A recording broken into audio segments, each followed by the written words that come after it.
Welcome back to episode 10. Originally I'd planned on buying a new front subframe. Being on a budget has now led me to look for alternatives. So I'm going to strip the subframe down and look at getting it blasted and powder coated, providing of course it's in good enough condition. Like everything I've done so far in the Mini, stripping a subframe isn't something that I've done before, so all this is a huge learning experience for me.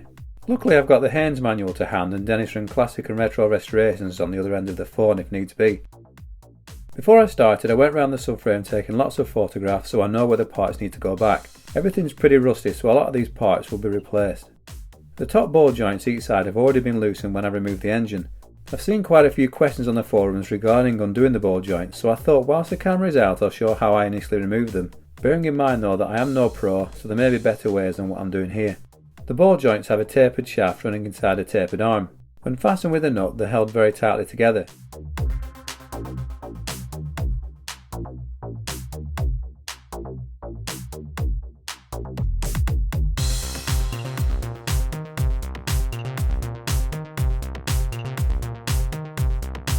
To separate the parts, all I used was one of these ball joint splitters. It simply locks underneath the arm, and as you turn the threaded nut on the top of the splitter it pushes the ball joint shaft from the arm.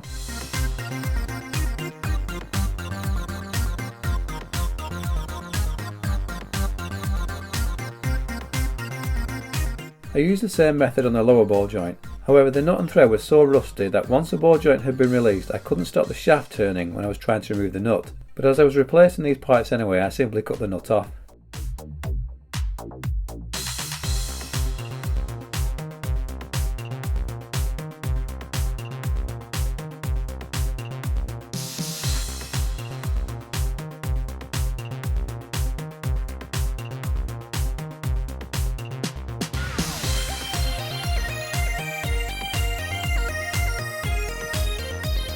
The flexible brake line nuts were also really badly rusted, so I cut them off and these will be replaced for new.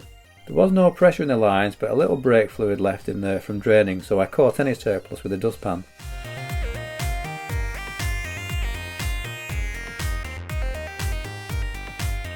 Once everything was disconnected, I withdrew the whole assembly through the subframe. It did catch on the tyre wrap holding the rubber boot on, so I had to remove that first.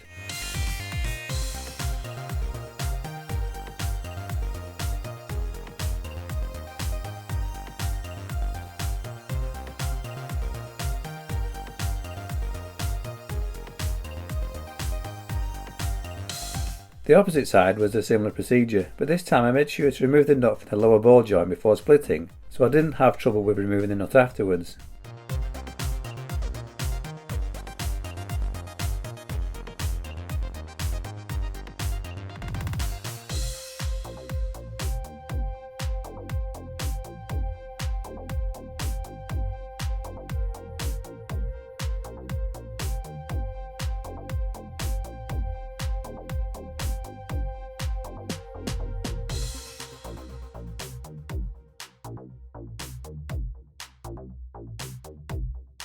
The next job was to remove these parts. I'm not 100% sure what they were called, but a quick look on Minisport website and I think it's a lower arm and tie rod, but by all means correct me if that's not right. I loosened the nut on the lower arm bolt and gave it a tap with a hammer to loosen it.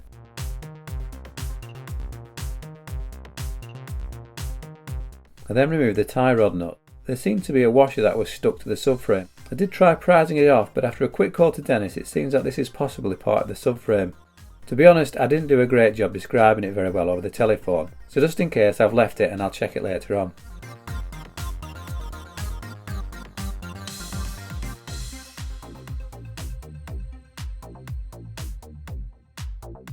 But once the nuts were off, the tie rod and the lower arm came off very easily. I repeated the same procedure on the other side.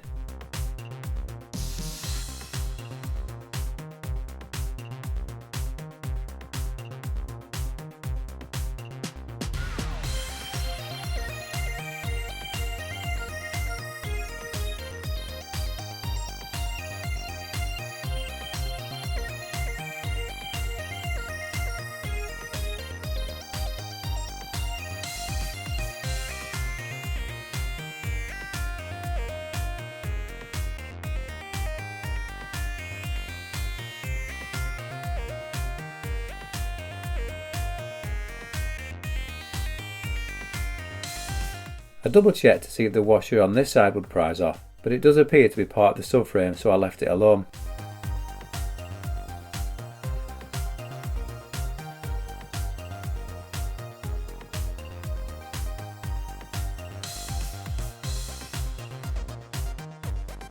The trumpet and core needed to be removed next.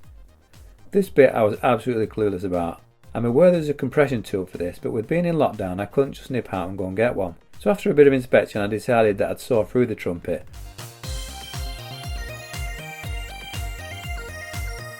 I wasn't sure if this area is under any kind of pressure, so I just took care just in case.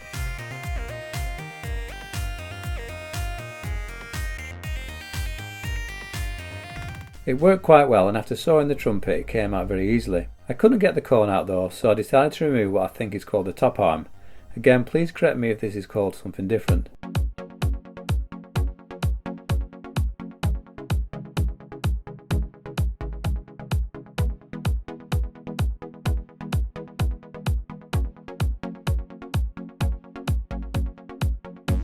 First though, I removed the rubber rebound buffer. I'd only replaced this last year and it looked surprisingly worn already.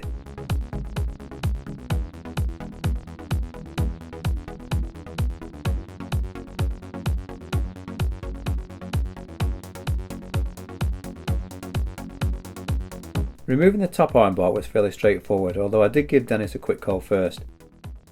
When I see the word suspension I always imagine springs under high pressure, but that doesn't seem to be the case with the Mini.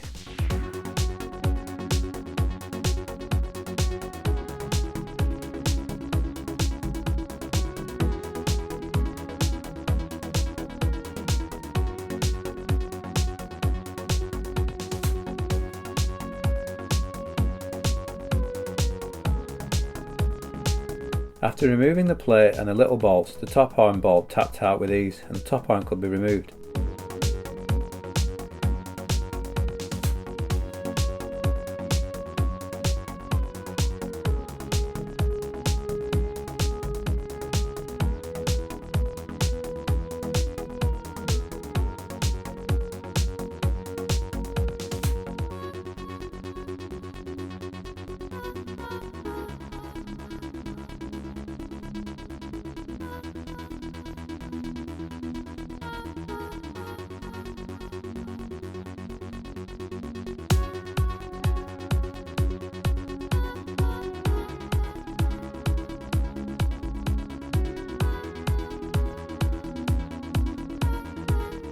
The bump stop was held on with a single nut. This looks like it'd be almost impossible to remove with the cones in place.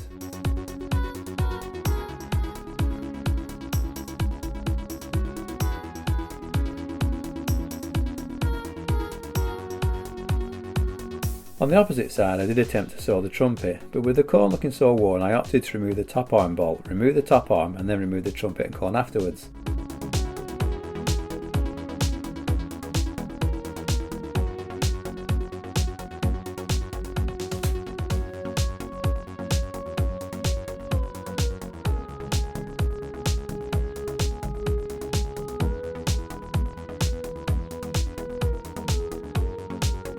The next job was easy enough, it was just a nut to remove this engine steady.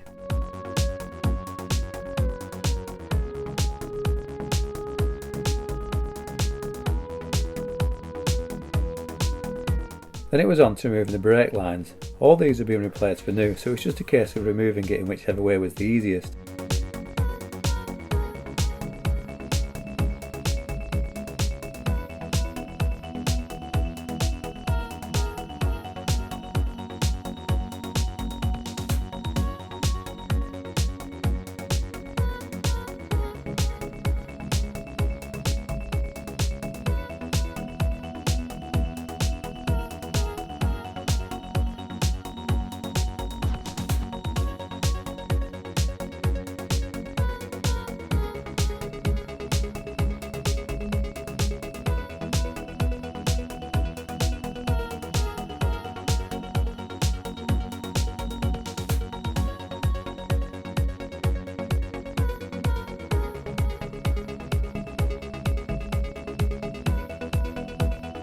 And it's as simple as that. With everything stripped I can now look at cleaning and replacing the relevant parts and sending off the subframe for the powder coating. providing of course that there's no obvious damage to the subframe.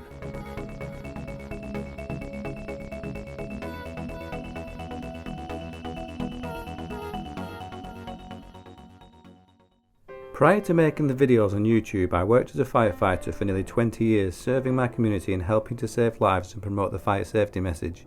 Unfortunately, an accumulation of many upsetting scenes became too much for my mind to cope with, and after years of failed therapy I was retired from the service on the grounds of ill health and signed off medically from any employment. To keep myself busy, both body and mind, I developed an interest in woodworking and car mechanics, and with already having a hobby in filming and music, I combined my interests and started making videos here on YouTube, filming, editing and composing my own music for my woodworking and car restoration channels Smugwood and Smugwood Mini. Unfortunately, to produce such videos comes at a price, and with minimal funds after being retired from employment, I've turned to Patreon to see if there is additional support out there which could allow me to continue making the woodworking and car restoration videos.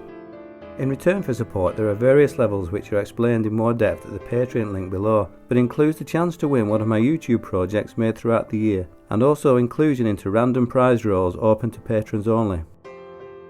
In addition, I'd like to thank everybody who already subscribes to my channels, or watches, comments, likes and shares them, as it all goes to help support my channels, and for that I'm really appreciative. It's my hope that I can continue making the videos for the foreseeable future. Thanks once again for your continued support.